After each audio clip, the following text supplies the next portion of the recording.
No capítulo 11, intitulado A Tríplice Cadeia, Eliphas Levi revela um dos maiores segredos da magia prática, a formação da cadeia magnética.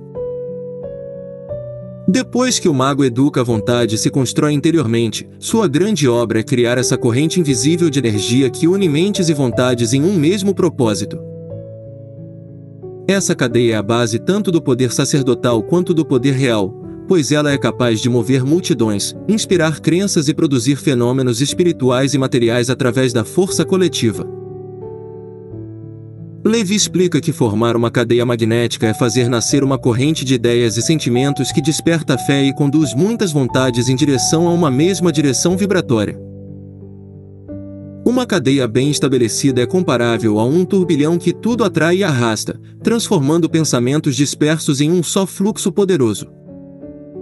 Essa cadeia pode ser criada de 3 modos: pelos sinais, pela palavra e pelo contato.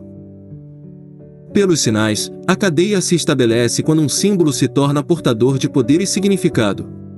O autor cita o sinal da cruz entre os cristãos, o esquadro entre os maçons e o sinal do microcosmo usado pelos magistas. Esses gestos, quando adotados coletivamente, passam a irradiar força, criando uma conexão magnética entre todos que os utilizam. Levi lembra que a simples visão do sinal da cruz nos primeiros séculos do cristianismo era capaz de converter multidões, tamanha era a energia espiritual que carregava. O segundo modo é pela palavra, essa corrente de ouro que sai da boca de Hermes e que carrega a eletricidade da eloquência. A palavra, quando proferida com convicção, é capaz de despertar a inteligência e mover massas inteiras. Um simples grito, uma frase marcante, pode incendiar corações e transformar o curso da história. O autor lembra de exemplos históricos, como Pedro, o eremita, que mobilizou uma cruzada apenas dizendo Deus o quer, ou Voltaire, que abalou o mundo com a força de seus sarcasmos. A palavra é mágica porque quem a repete se coloca sob o influxo da vontade daquele que a pronunciou primeiro, e assim a cadeia se perpétua. O terceiro modo de formar a cadeia é pelo contato, pela união física e energética entre as pessoas. Levi explica que quando várias pessoas se reúnem com o mesmo propósito, a mais forte vontade acaba por dominar e harmonizar as demais.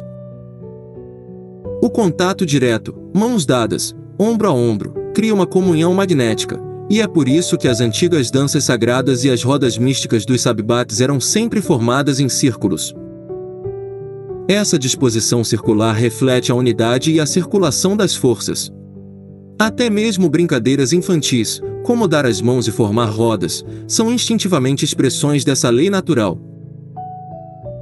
Ele observa também que fenômenos modernos, como as mesas girantes e falantes do espiritismo, foram manifestações acidentais dessa mesma corrente fluídica, nascidas de cadeias formadas sem consciência. Segundo Levi, os resultados desses fenômenos muitas vezes provinham da imaginação coletiva dos participantes, que projetavam no ambiente seus próprios pensamentos e emoções. Embora admita a possível intervenção de espíritos elementais, o autor prefere explicar tais manifestações pelas leis do magnetismo e da imaginação criadora. A imaginação, segundo ele, é uma força misteriosa capaz de concretizar tanto os desejos quanto os temores humanos. Aquilo que alguém teme intensamente pode acabar atraindo, assim como o que se deseja com fé pode se realizar. Essa força torna-se ainda mais poderosa dentro de uma cadeia magnética, pois as vontades se multiplicam e se reforçam mutuamente. Levi mostra como certas superstições, como o receio de ter 13 pessoas à mesa, são ecos dessa antiga sabedoria mágica.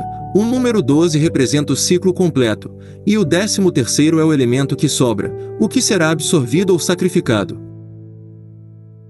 Por isso, o autor afirma que o cristianismo, ao proibir as práticas adivinhatórias, libertou o homem de muitas fatalidades criadas pela própria imaginação, devolvendo-lhe o livre-arbítrio e reduzindo o poder dessas antigas cadeias supersticiosas.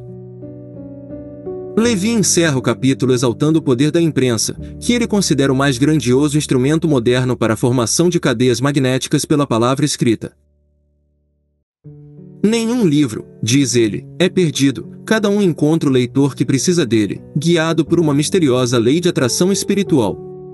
O pensamento busca a palavra que o expressa, E a palavra, por sua vez, vai onde é chamada pela vibração do pensamento. Assim, através da leitura e da transmissão do conhecimento, o autor afirma ter reencontrado a grande cadeia mágica iniciada por Hermes ou Enoque, e que jamais se rompeu, apenas se transformou e se renovou ao longo das eras.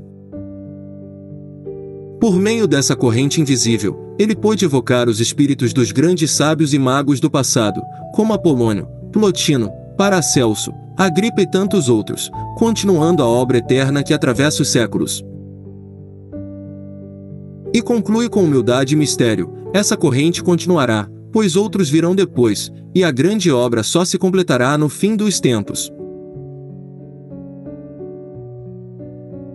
Aqui você encontra leituras, reflexões e estudos de livros clássicos e modernos sobre magia, espiritualidade e filosofia esotérica. Um espaço para mergulhar nos mistérios ocultos e expandir a consciência. Inscreva-se e caminhe conosco pelos caminhos ocultos do saber.